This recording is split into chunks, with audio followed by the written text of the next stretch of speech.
नमस्कार जी दोस्तों, कैसे हैं आप लोग। मैं रविकांत मित्र पाठी, जनपद देवरिया, उत्तर प्रदेश से। सब कुछ ठीक है, बढ़िया, अच्छा चल रहा है। चलिए आइए अब तो शुरू करते हैं हम लोग अगला चैप्टर। कारण ये है कि पिछले वर्ष के जितने सारे बच्चे मेरे साथ जुड़े हुए थे, अधिकांशतः बच्चों ने, मुझे लगता है कि अगर एक आध दो अपवादों को छोड़ दिया जाए तो लगभग 100% बच्चों ने बहुत ही अच्छे अंक प्राप्त किए। जिन बच्चों ने संतुष्टि जाहिर नहीं की अपने रिजल्ट से, उन लोगों ने तो दोबारा स्क्रूटनी एग्जाम भी दिया। बहुत सारे बच्चों ने मुझे मैसेज भी किया था, और मैंने जो स्क्रूटनी एग्जाम हुआ था अभी पिछले 18 सितंबर को, उसका सॉल्व भी मैंने इसी चैनल पे डाला था। बहुत सारे बच्चों ने देखा और उसको भी मुझे प्रतिक्रियाएं दी। तो मैं इस बात को लेकर के बड़ा आशान्वित हूं कि हमारे बच्चों ने बहुत अच्छा किया, और निश्चित रूप से बच्चों ये आपकी मेहनत का प्रतिफल है। मैं आप सभी को बहुत बहुत साधुवाद देता हूं। और आगे चलिए हम लोग बढ़ते हैं उन बच्चों के लिए जो 2022 की तैयारी कर रहे हैं। जी हां, आज का हमारा चैप्टर है तेजस्वी मन के जो संपादित अंश हैं, यानी हम और हमारा आदर्श, उस पर आज चर्चा करेंगे। इस चर्चा के लिए सबसे महत्वपूर्ण बात यह है कि यह पाठ मेरे लिए बड़ा महत्व रखता है, क्योंकि मैं स्वयं में रविकांत मित्र पाठी अपना आदर्श अपने पूज्य गुरुदेव डॉक्टर APJ अब्दुल कलाम साहब को ही मानता हूं। निश्चित रूप से मित्रों, मैं आपको बताऊं कि जिन दो व्यक्तियों को मैं अपने जीवन में सबसे महत्वपूर्ण माना, जो अब इस स्थूल संसार में नहीं हैं, ऐसे प्रथम हमारे स्वामी विवेकानंद जी और दूसरे APJ अब्दुल कलाम साहब, जिन दो लोगों की बातों को मैं अपने हृदय की गहराइयों तक पहुंचाने का प्रयास करता हूं। मित्रों, ये दोनों मेरे व्यक्तिगत रूप से, मैं अपनी बात कर रहा हूं रविकांत मित्र पाठी, ये दोनों व्यक्तिगत रूप से मेरे आदर्श हैं। और संयोगवशात इस पाठ का नाम भी है हम और हमारा आदर्श, यानी हम अपने आदर्श को किस तरीके से आत्मसात करें ताकि हमारा जीवन खुशहाल हो सके। जो लोग मेरे साथ जुड़े हुए हैं उनके जीवन में भी अपेक्षित बदलाव कैसे आ सके, इन विषयों पे आज हम लोग अपने इस वीडियो में चर्चा करेंगे। तो आइए स्वागत करते हैं उत्तर प्रदेश माध्यमिक शिक्षा परिषद यानी यूपी बोर्ड में कक्षा 12 में पढ़ने वाले सभी छात्रों के लिए आज का वीडियो बड़ा महत्वपूर्ण होने वाला है। डॉक्टर APJ अब्दुल कलाम साहब यानी अबुल पाकिर ज़ैनुलाब्दीन अब्दुल कलाम साहब के द्वारा ये एक व्याख्यान का अंश है, जो कि तेजस्वी मन के नाम से प्रकाशित हुआ था पत्रिका में। आज वहां से हम लोगों ने इस पाठ को उठाया है। सभी सम्मानित शिक्षकगण, सम्मानित अभिभावकगण, सम्मानित प्रधानाचार्यगण जो भी हमारे चैनल पे आते हैं, सभी का सस्नेह अभिवादन। जितने भी प्यारे प्यारे बच्चे हमारे चैनल पे हैं, सभी को ढेर सारा प्यार, उज्जवल भविष्य की मंगल कामनाओं के साथ शुरू करते हैं। मित्रों, कलाम साहब मेरे व्यक्तिगत जीवन में आदर्श क्यों बने, इसके पीछे एक छोटी सी कहानी है। कारण यह है कि अब्दुल पाकिर ज़ैनुलाब्दीन अब्दुल कलाम साहब, अबुल पाकिर ज़ैनुलाब्दीन अब्दुल कलाम साहब, ये अपने जीवन को उन्हीं संघर्षों के साथ शुरू किए थे जिस तरीके से हम लोग अपने संघर्षों को शुरू करके लाए। एक साधारण मछुआरा परिवार धनुषकोडी गांव में रामेश्वरम के पास पैदा हुए। इनके पिताजी मछुआरों को नाव किराए पे दिया करते थे। बस यही इनकी जीवनचर्या थी, यानी जीवन पर्याप्त गरीबी में पला। वह गरीबी इस स्तर की कि अखबार बेच करके भी जीवन का गुजारा करने की नौबत आई। वह भी नौकरी इस वजह से छूट गई क्योंकि अब तुतला के बोलते थे और चिल्ला चिल्ला के अखबार नहीं बांट सकते थे। वह व्यक्ति आगे बढ़ करके DRDO में नौकरी करता है, भारत के मिसाइल मैन के नाम से जाना जाता है।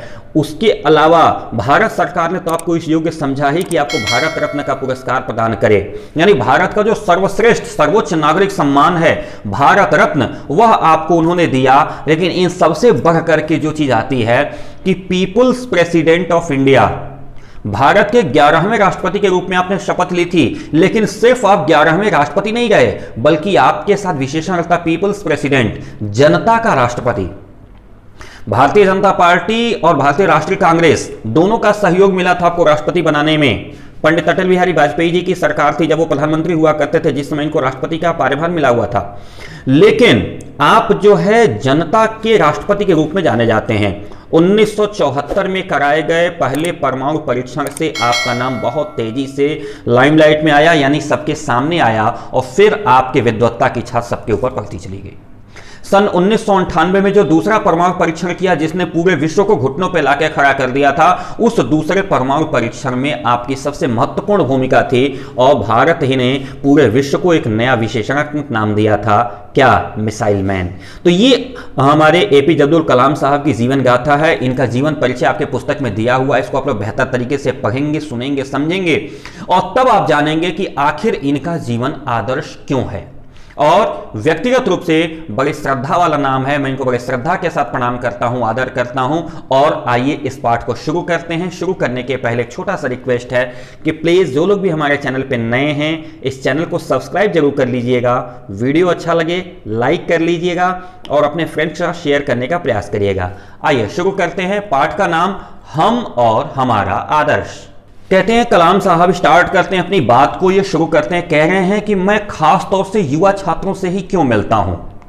मैं देखिए एक चीज और मैं आपको बता दूं शुरू करने के पहले, ये एक ऐसे व्यक्ति हैं हमारे भारत के जिनको ड्रीम डेथ मिली, सपनों की मौत। हर आदमी का अपना एक सपना होता है। मैं उन सौभाग्यशाली लोगों में से हूं जिन्होंने उनसे फेस टू फेस हुआ, मैं रूबरू हुआ उनसे। यह मेरे जीवन का एक बड़ा सौभाग्य रहा है। वो कहा करते थे कि मुझे मरने से बड़ा डर लगता है, इस बात से नहीं कि मौत आ जाएगी और मुझे ले जाएगी, इस बात से डर लगता है कि ईश्वर ने जो कुछ भी मुझे दे दिया है कम से कम एक व्यक्ति को तो दे जाऊं। मेरे पास जो ज्ञान है वो कम से कम दूसरे को दे दूं, उसके बाद मैं निश्चिंत होकर मरूंगा, मुझे किसी तरह का कोई कष्ट नहीं होगा। शायद इस चीज को मैंने स्वयं भी अपने जीवन में आत्मसात किया है और यही कारण है कि मैं आज आपके सामने इस इलेक्ट्रॉनिक माध्यम से रूबरू हूं। नहीं तो मैं रविकांत त्रिपाठी व्यक्तिगत से बताऊं, मैं कभी इस यूट्यूब पे आने वाला नहीं था। यह सिर्फ गुरुजी का यह स्टेटमेंट कि मेरे पास जो है मैं लेके न मर जाऊं, कम से कम किसी को दे जाऊं, बस यही कारण है जो मैं आपके साथ यहां पे फेस टू फेस हो रहा हूं, ताकि जो मेरे पास है कम से कम थोड़ा बहुत आपको दे जाऊं। और मैं यकीन बताता हूं कि ये जो 31-32 हजार की संख्या सब्सक्राइबर्स की है ना, इनमें से अगर 2-4 बच्चे भी अगर हमारी बात को सीरियसली लेके आगे बढ़ जाएंगे तो मेरे लिए बड़ा सौभाग्य का दिन होगा। और मुझे इस बात का बड़ा गर्व है कि आप में से करीब 400 से ज्यादा ऐसे बच्चे हैं जिनसे मैं व्यक्तिगत मिलता रहता हूं और आप सभी लोग मुझे इतना सीरियसली लेते हैं। इसके लिए मैं बहुत बहुत मतलब शुक्रगुजार हूं आप सभी का। कलाम साहब कहते हैं कि मैं खास तौर से युवा छात्रों से ही क्यों मिलता हूं। इस सवाल का जवाब तलाशते हुए मैं अपने छात्र जीवन के दिनों के बारे में सोचने लगा कि मैं जब भी मुझे मिलना होता है तो मैं युवा छात्रों से क्यों मिलता हूं, मैं वृद्ध लोगों से या बड़े लोगों से क्यों नहीं मिल पाता। तो इस सवाल का जवाब ढूंढने के लिए मुझे अपने बचपन में जाना पड़ा। रामेश्वरम के पुराने दिनों के बारे में मैं सोचने लगा। रामेश्वरम द्वीप के बाहर निकल के यह कितनी लंबी यात्रा रही। रामेश्वरम जैसे द्वीप से बाहर निकल करके कितनी लंबी यात्रा रही। कितनी लंबी यात्रा, यानी वहां से निकल करके एक साधारण मछुआरा परिवार में रहने वाला व्यक्ति जो एक एक समय के खाने के लिए मोहताज था, वह व्यक्ति इंजीनियरिंग कॉलेज में प्रवेश कैसे पाया होगा और उस इंजीनियरिंग कॉलेज को क्वालिफाई करके वो डीआरडीओ तक कैसे पहुंचा होगा, मिसाइल मैन का खिताब कैसे पाया होगा। यह बहुत लंबी और संघर्ष भरी यात्रा रही। जब मैं पीछे मुड़ के देखता हूं तो सहसा विश्वास नहीं होता। कलाम साहब कहते हैं कि जब मैं पीछे मुड़ के देखता हूं तो मुझे विश्वास नहीं होता कि आखिर ये वही कलाम है जो इतनी लंबी यात्रा करके आया है। इसका सीधा सा मतलब यह है कि कोशिश करने वालों की कभी हार नहीं होती। हां मित्रों, हार मानने वालों की कभी जयकार नहीं होती और कोशिश करने वालों की कभी हार नहीं होती। इस बात का जीता जागता उदाहरण हमारे कलाम साहब हैं। वो कह रहे हैं कि मैं जब पीछे मुड़ के देखता हूं तो मुझे लगता है ये कितनी लंबी यात्रा रही। आखिर वो कौन सी चीज थी जिसकी वजह से यह संभव हो सका। तो उसका जवाब आता है क्या, महत्वाकांक्षा। महत्वाकांक्षा मतलब हमारे मन में इस बात की अभिलाषा, हमारे बात में इस बात की इच्छा कि जो जीवन का सर्वोच्च वैभव है उसको मैं प्राप्त कर लूं। और ये वैभव शिक्षा के क्षेत्र में हो तो क्या सुंदर है। आखिर भारतवर्ष शिक्षा के लिए जाना जाता है ना। नालंदा और तक्षशिला जैसे विश्वविद्यालय उस समय थे हमारे पास जब पूरे विश्व को कपड़े पहनने का ढंग नहीं था। हम वो भारत हैं जिन्होंने, जब पूरे विश्व के पास ज्ञान नहीं था उस समय हमने वेद लिख डाले थे। हमारा भारत शिक्षण के लिए विख्यात रहा है पूरे विश्व में। तो कह रहे हमारी महत्वाकांक्षा। कई बातें मेरे दिमाग में आती हैं, पर सबसे महत्वपूर्ण बात यह रही कि मैंने, ध्यान दीजिएगा, कोट करिएगा इस लाइन को, कि सबसे महत्वपूर्ण बात रही कि मैंने अपने योगदान के बराबर ही अपना मूल्य आंका। मतलब मैंने अपनी वैल्यू उतनी ही लगाई जितना मैं योगदान कर सकता था। हमारे समाज में यह सबसे बड़ी भ्रांति है कि हम देना कुछ नहीं चाहते, पाना बहुत कुछ चाहते हैं। अपना कर्तव्य मुझे याद नहीं रहता, अधिकार सब याद रहते हैं। मुझे ये मिलना चाहिए, वो मिलना चाहिए, ऐसे होना चाहिए, वैसे होना चाहिए। मुझे क्या करना चाहिए ये किसी को पता नहीं होता। कलाम साहब कहते हैं कि मैंने अपना मूल्य क्या आंका, मतलब मैंने अपना मूल्य क्या निर्धारित किया, मैंने अपने मूल्य को कैसे आकलन किया कि मैंने समाज के लिए क्या दिया है, उतना ही मुझे मिलना चाहिए, उससे अतिरिक्त मुझे मिलने की आवश्यकता नहीं है। बुनियादी बात जो आपको समझनी चाहिए, कहते हैं कलाम साहब, बुनियादी बात मतलब सबसे जो बेसिक बात है, बुनियाद का मतलब होता है नींव, सबसे महत्वपूर्ण, सबसे जो निचली बात है, जहां से अपनी बातें शुरू करता हूं, बुनियादी बात जो आपको समझनी चाहिए वह है कि आप अपने जीवन में अच्छी चीजों को पाने का हक रखते हैं, उनका जो ईश्वर की दी हुई है। यह आपका अधिकार है कि ईश्वर ने जो कुछ भी इस प्रकृति में निर्माण किया है, जो कुछ भी आपकी नेत्रों की परिधि में आता है, जो चीजें आपको दिखाई देती हैं, जो चीजें आपको सुनाई देती हैं, वह हर चीज प्राप्त करने के अधिकारी आप हैं, लेकिन उद्यम करना पड़ेगा। जी हां मित्रों, मेहनत करनी पड़ेगी। यदि आप उद्यमशील नहीं होंगे तो ईश्वर प्रदत्त किसी भी चीज को प्राप्त करने के आप अधिकारी नहीं हो सकते। उद्यमेन हि सिद्ध्यन्ति कार्याणि न मनोरथै नहि सुप्तस्य सिंहस्य प्रविशन्ति मुखे विरागाः। जंगल में शेर अगर चुपचाप सोया रहे मुंह खोल करके तो जंगली जानवर उसके मुख में आके प्रवेश नहीं करते, बल्कि उसको उद्यम करना पड़ता है। उद्यमेन हि सिद्ध्यन्ति कार्याणि न मनोरथै, बैठ के मन में सोचने से कोई कार्य सिद्ध नहीं होता। वही कहते हैं कलाम साहब कि प्रकृति द्वारा प्रदत्त हर एक चीज पाने का हक आपको है, यानी हर चीज के अधिकारी आपको प्राप्त होना है। आगे कहते हैं जब तक हमारे विद्यार्थियों और युवाओं को यह भरोसा नहीं होगा कि वे विकसित भारत के नागरिक बनने के योग्य हैं, तब तक वे जिम्मेदार और ज्ञानवान नागरिक कैसे बन सकेंगे।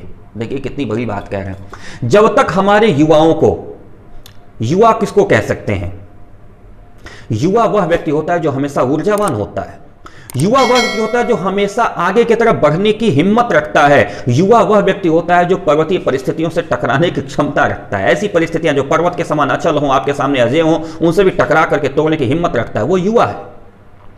कहता हमारे विद्यार्थियों युवाओं को जब तक यह भरोसा नहीं होगा क्या कि वह विकसित भारत के नागरिक हैं, तो वो जिम्मेदार भी नहीं होंगे, ज्ञानवान भी नहीं होंगे। जिम्मेदारी कब आएगी आपके कंधे पे, जब आपको उसकी आवश्यकता प्रतीत होगी। यानी जिम्मेदार और ज्ञानवान नागरिक आपको बनना ही होगा यदि आप अपने आप को विकसित भारत का नागरिक कहलाना चाहते हैं। तो जिम्मेदारी किसे कहते हैं कि मोटरसाइकिल मिल गई तो 60 की रफ्तार में दबा रहे हैं, यह जिम्मेदारी का अभाव है। क्योंकि आपकी तो मोटरसाइकिल, आप तो गूं दबा रहे हैं, खूब बढ़िया मजा आ रहा है, लेकिन सोचिए कि अगर बाई द वे कुछ बात हो गई तो आपके माता पिता पे क्या गुजरेगी, आपके रिश्तेदार पैसे की व्यवस्था कहां से करेंगे आपका इलाज कराने के लिए। इसका मतलब कि आपने अपनी जिम्मेदारी को नहीं समझा। तो नियम के साथ रह करके, मस्तिष्क को संतुलित रख करके समाज में हमारा क्या योगदान हो सकता है, मेरे पास क्या है, क्या लेके मैं खड़ा हो सकता हूं, इसका जो समन्वय है ना, यही जिम्मेदारी है। तो जब तक जिम्मेदारी और ज्ञान आपके पास नहीं आएगा तब तक आप विकसित भारत के नागरिक बनने के लायक नहीं है। विकसित देशों की समृद्धि के पीछे कोई रहस्य नहीं छपा है। कलाम साहब कहते हैं कि जो विकसित देश है ना, उनकी जो विकासशीलता रही है, जो उनका विकास है ना, उसके पीछे कोई रहस्य नहीं है, कोई ऐसा मिथ नहीं है, कोई ऐसी मिस्ट्री नहीं है। ऐतिहासिक तथ्य बस इतना है कि इन राष्ट्रों जिन्हें G8 के नाम से पुकारा जाता है, लोगों ने पीढ़ी दर पीढ़ी इस विश्वास को पुख्ता किया है कि मजबूत और समृद्ध देश में उन्हें अच्छा जीवन बिताना है। देखिए कितनी बड़ी बात कह रहे हैं, कह रहे हैं लोगों ने इस विश्वास को पुख्ता किया है, मजबूती के साथ रखा है, समझा है और अपने ऊपर आरोपित किया है कि हमें एक विकसित राष्ट्र और समृद्ध राष्ट्र में, मजबूत राष्ट्र में जीना है। हमारे यहाँ क्या होता है कि सरकारी संपत्ति में कहीं कोई खरोंच आई है, कहीं कुछ गड़बड़ है, तो हम फटाक से वीडियो बनाकर वायरल करते हैं। क्यों करते हैं ना, फटाक से फोटो खींच करके सोशल मीडिया पर उठा करके दे देंगे, अखबार में छपवा देंगे। कभी ये सोचते हैं कि ये अखबार विदेशी लोग भी पढ़ते हैं, बहुत सारे फॉरेन जो टूरिस्ट हमारे आते हैं वो भी करते हैं, हमने उसके लिए कुछ किया सिवाय फोटो खींच के डालने के? नहीं। जबकि यही जापान क्या करता है, लोग बताते हैं कि एक व्यक्ति ट्रेन में यात्रा कर रहा था तो वो पता चला कि जेब से सुई और धागा निकाला और सीट थोड़ी सी फटी हुई थी, उसको सिलना शुरू कर दिया। बगल में बैठा हुआ सहयात्री जो दूसरे देश का होता, उसने कहा कि आप रेलवे के कर्मचारी हैं? तो कहा नहीं। तो आप ये सीट क्यों सिल रहे हैं? कहा मैं यहाँ पे रेलवे का कर्मचारी नहीं बल्कि पोस्ट ऑफिस का कर्मचारी हूँ, डेली सुबह इसी ट्रेन से आता हूँ और शाम को जाता हूँ, छुट्टी होती है। तो मैं देखा कि सीट फट गई है तो मैं अपने घर से सुई धागा लेता आया और मैंने कहा इसको सिल दूं ताकि इससे ज़्यादा ना फट जाए। अब आप बताइए, जापान विकास नहीं करेगा तो हम विकास करेंगे? ये जिम्मेदारी किस दिन आएगी हमारे अंदर? बस यही कहना कलाम साहब का कि वो जिम्मेदारी हमारे अंदर आनी चाहिए कि हम सड़कों पे कूड़ा नहीं फेंकें, सड़कों पे इधर उधर न थूकें, खड़े होकर कहीं भी लघुशंका इत्यादि न करने लगें। ये क्या करेंगे? अगर हम इससे बचा लिए तो क्या होगा? हमारा भी देश विकसित हो सकेगा। लेकिन हाँ, करना पड़ेगा व्यक्तिगत रूप से आपको, नहीं करेंगे तो कुछ होने जाने वाला नहीं है। आगे कहते हैं कि उन्हें अच्छा जीवन बिताना, इस बात का विश्वास उन्होंने कर लिया और अपने देश को उन्होंने अच्छा कर लिया, ये स्वयं को अच्छा किया, देश अच्छा हो गया। तब सच्चाई और उनकी आकांक्षाओं के अनुरूप ढल गई, यानी जो वास्तविकता थी, जैसी उनकी आकांक्षा थी, जैसे उनके मन में इच्छा थी, उसके अनुसार क्या हुई? सच्चाई उनके आगे ढल गई, यानी परिस्थितियां उनके अनुकूल हो गई। परिस्थितियां अनुकूल क्यों हुई? क्यों उन्होंने परिस्थितियों को अपने अनुकूल बनाया। मैं ये नहीं मानता, कहते हैं कलाम साहब कि ये मेरा मानना नहीं है कि समृद्धि और आध्यात्म एक दूसरे के विरोधी हैं। देखिए कलाम साहब की एक बात और बता दो, मुसलमान होकर के भी गीता कंठस्थ थी उनको। यद्यपि वह मुसलमान थे, बावजूद भारत के जो निष्काम कर्म योग की पुस्तक गीता है वह उनको कंठस्थ थी। वो कह रहे हैं समृद्धि और आध्यात्म एक दूसरे के विरोधी हैं, ऐसा मैं नहीं मानता। समृद्धि और आध्यात्म एक दूसरे के संयोग के साथ एक दूसरे का समर्थन करने वाले, एक दूसरे का सहयोग करने वाले हैं। यानी आध्यात्म का ज्ञान भी हमको होना चाहिए। हम सभी देखिए अपने धर्म से विमुख होते जा रहे हैं। अगर हमसे कोई कह दे सत्यनारायण भगवान की कथा सुनने के लिए तो हम नाक भौं सिकोड़ने लगते हैं, क्यों? This was a old fashion. हमसे कोई पूजा पाठ और तमाम सारे मंत्र जाप इत्यादि के लिए कहता है तो हम क्या करते हैं? उसको ओल्ड फैशन और गंवार कह करके उसकी खिल्ली उड़ाते हैं। नहीं करना दोस्तों। आध्यात्म हमारे जीवन का वह विज्ञान है जहां तक आज का विज्ञान पहुंचने की कोशिश कर रहा है। They are the searched items, वो सर्च्ड हैं और आज का विज्ञान उन्हीं सर्च्ड आइटम पे रिसर्च कर रहा है। सर्च्ड आइटम अभी भी हमारे विज्ञान के पास नहीं मिले। तो संस्कृति और आध्यात्म यानी हमारा कल्चर और हमारा जो रिलीजन है, ये दोनों एक दूसरे के संयोगी हैं, दोनों एक दूसरे के सहयोग करने वाले हैं, विरोधी नहीं है। कह रहे हैं या भौतिक वस्तुओं की इच्छा रखना कोई गलत सोच है। भौतिक वस्तुओं की इच्छा रखना कोई गलत सोच नहीं है। भौतिक वस्तुएं किसे कहते हैं? जो हमारे जीवन के सुख सुविधा के लिए आवश्यक है, वो चीजें भौतिक है। आध्यात्मिक कौन है? जो मोह माया के बंधनों से आपको अलग करती है, वो आध्यात्मिक है। ये दोनों एक दूसरे के सहयोगी हैं, दोनों एक दूसरे के विरोधी नहीं है। ऐसा नहीं कि भौतिक वस्तुओं की इच्छा करना कोई खराब बात है कि बढ़िया घड़ी पहन ले, बढ़िया कपड़ा पहन ले, बढ़िया टोपी लगा ले, अच्छी क्वालिटी का चश्मा लगा ले, बढ़िया गाड़ी में चलें, ये कोई खराब बात नहीं है। ये शौक पालना चाहिए, इससे भी हमारी समृद्धि आगे की तरफ झलकती है। लेकिन ये उद्यम करके प्राप्त करिए, भिक्षाटन करके या किसी की अनुकंपा पे नहीं। आगे कहते हैं उदाहरण के तौर पे, इन्होंने एक उदाहरण दिया है। उदाहरण क्या है? कहते हैं उदाहरण के तौर पे मैं खुद, मैं यानी कलाम साहब, न्यूनतम वस्तुओं का भोग करते हुए जीवन बिता रहा हूं, लेकिन मैं सर्वत्र समृद्धि की कद्र करता हूं। व्यक्तिगत रूप से मैं एपीजे अब्दुल कलाम, वो कहते हैं कि व्यक्तिगत रूप से मैं एपीजे अब्दुल कलाम न्यूनतम वस्तुओं का उपभोग करते जीवन बिता रहा हूं। मतलब मेरा जीवन कैसे बीत रहा है? न्यूनतम वस्तुओं का उपभोग करते, मतलब जितनी हमारी आवश्यकता है बस उतनी ही वस्तुएं मैं रखता हूं। मैं आपको बताऊं कि जब उनकी डेथ हुई थी तो उसके बाद जब उनकी गणना की गई संपत्तियों की, तो उनकी संपत्तियों की गणना में बमुश्किलन 2, 4, 5 कपड़े मिले थे और कुछ भी उनके पास नहीं था। पुस्तकें थी और कपड़े थे। यानी ऐसा नहीं था वो व्यक्ति भारत का राष्ट्रपति रहा तो राजसी भोग विलास में डूब गया हो, बहुत बड़ी बड़ी गाड़ियां उनके नाम से रही हैं, कुछ नहीं, स्कूटर तक नहीं था उस व्यक्ति के पास। राष्ट्रपति हो करके जो व्यक्ति चला गया, जो डीआरडीओ का, रक्षा मंत्रालय का व्यक्ति रहा, जो मिसाइल मैन के नाम से जाना जाता है, जिसको पूरी दुनिया बिना पलक झपकाए देखना चाहती है, सुनना चाहती है, उस व्यक्ति के पास अपना खुद का एक स्कूटर, मोटरसाइकिल तक नहीं था। सोच लीजिए वो व्यक्ति कितना विलासी और कितना वैभवशाली रहा होगा।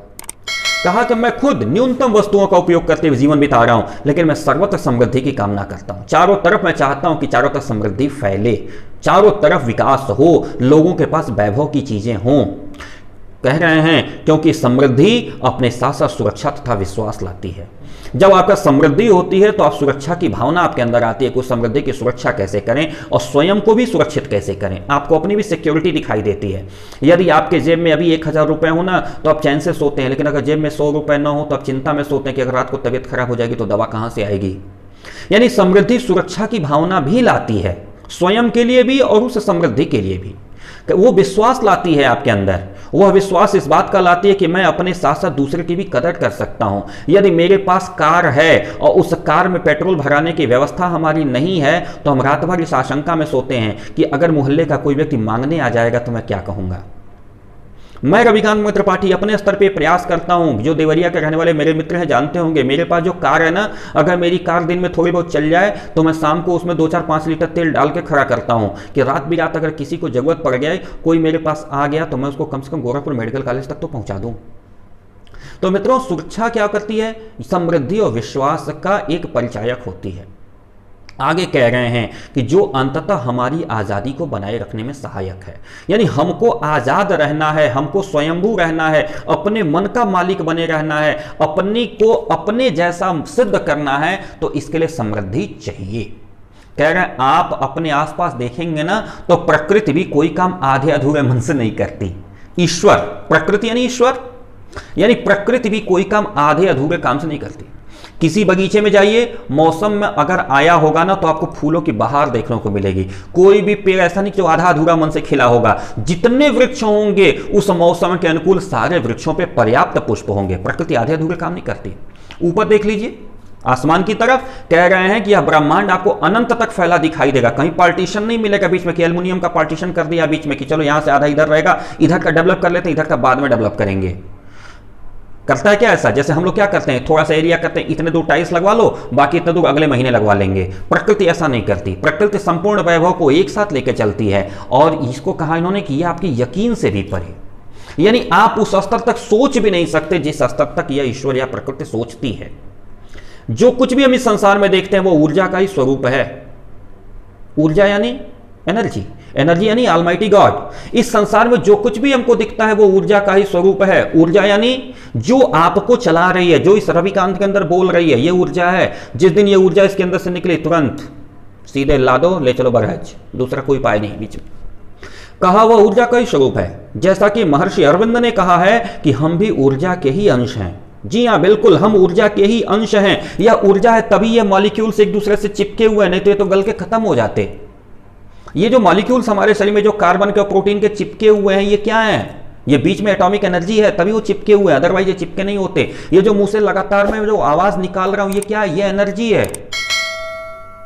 कह रहे हैं इसलिए जब हमने इस बात को जान लिया है कि आत्मा और पदार्थ यह दोनों ही अस्तित्व का हिस्सा हैं और एक दूसरे से पूरा तादाद में यानी एक दूसरे से जुड़ाव रखे हुए हैं, तो हमें यह एहसास भी होगा कि भौतिक पदार्थों की इच्छा रखना किसी भी दृष्टिकोण से शर्मनाक या आध्यात्मिक बात नहीं है।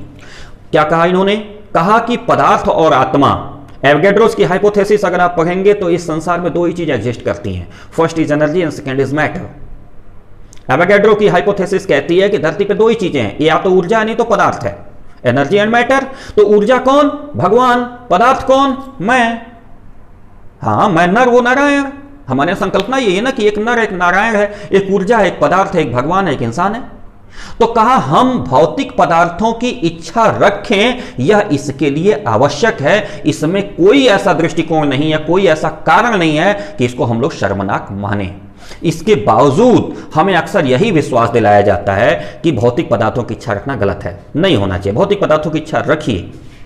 आगे कहते हैं न्यूनतम में गुजारा करने और जीवन बताने में निश्चित रूप से कोई हर्ज नहीं है। महात्मा गांधी जी ने भी ऐसा ही जीवन जिया था। एक ही धोती अपने पास रखते थे, दो धोती नहीं थी उनके पास। कहते थे कि दूसरी धोती मैं पहनूंगा, इससे बेहतर है कि किसी के शरीर पर कपड़ा चढ़ जाएगा। एक धोती को ही आधा नीचे लपेटते थे और आधा ऊपर ओढ़ लेते थे। उन्होंने भी न्यूनतम में गुजारा किया था, लेकिन जैसा कि उनके साथ था, यह उनके मामले में आप पर यह निर्भर करता है कि आपकी पसंद कैसी है और आपकी आवश्यकताएं कैसी हैं।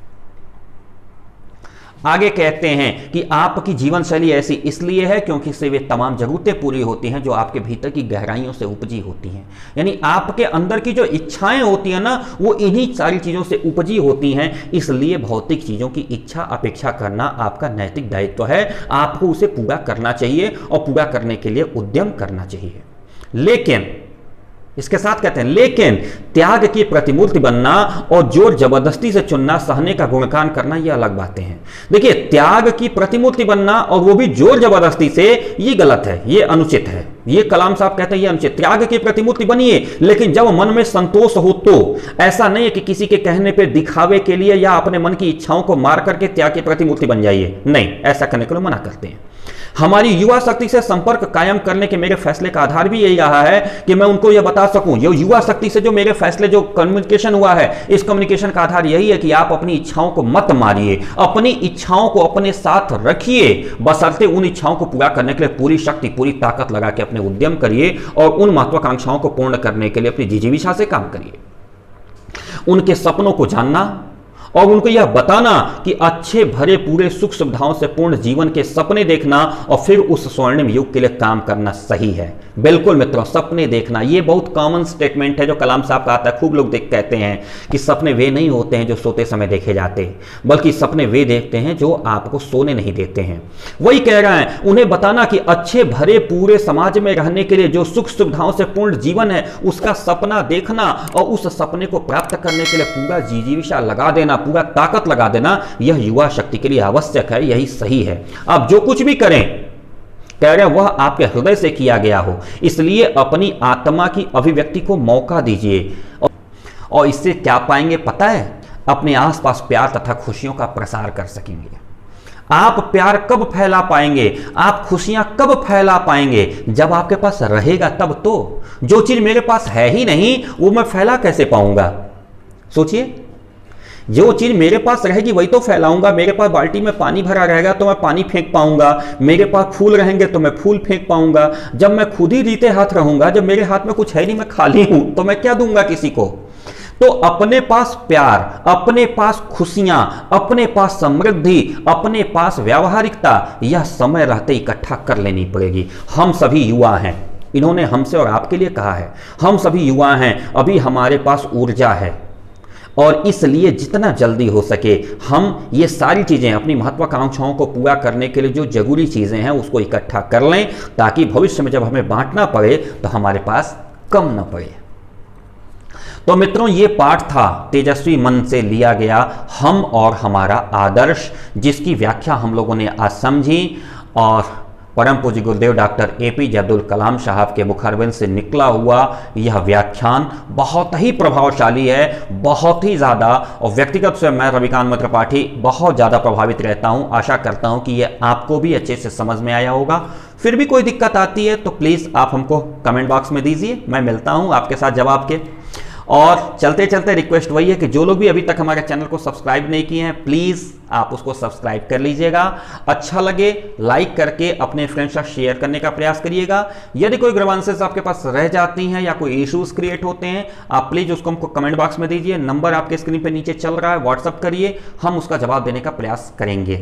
ठीक है मित्रों, फिर मिलते हैं अगले वीडियो के साथ। तब तक के लिए नमस्कार, सत श्री अकाल, जय हिंद।